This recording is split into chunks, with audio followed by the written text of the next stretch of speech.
Почитувани колеги, благодарам за присуството на денешната пресконференција на ВМРО ДПМН. Стефчо Јакимовски, општина Карпош, не дадоа одговор за тоа според кои критериуми толку лесно и без јавен повик и без одржано образложение ги префрля 1.667.000 денари на две непознати невладини организации. Несватливо е зошто сите останати мораа да ги почитуваат законските процедури, освен општината Карпош и градоначалникот Стефчо Јакимовски. Општината Карпош се однесува како да не постојат други невладини организации кои на транспарентен начин може да добијат средства за реализација на проектите.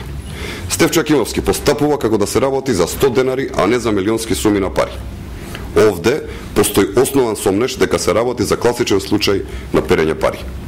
Имено, невладината организација АБА Иницио, на која што општина Карпош и префрла 875.560 денари за реализација на проект за превенција од деформитети кај ребетниот столб кај младите во Карпош, е формирана само пред една година, што опатува на заклучок дека незината намена не е едукацијата, туку е само параван зад кој што се кријат коруптивни интереси. Згора на тоа, незиниот управител и основач е електротехничар по струка, што ќе се согласите, апсолутно нема никаква врска со превенцијата на деформитети кај ребетниот столб.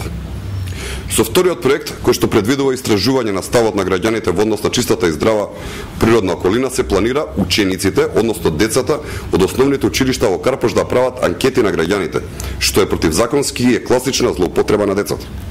Почитувани, кого залажуваат? Јакимовски и Социјалдемократскиот сојуз. Овде не се работи за проекти од интерес на граѓаните, туку за класична злоупотреба.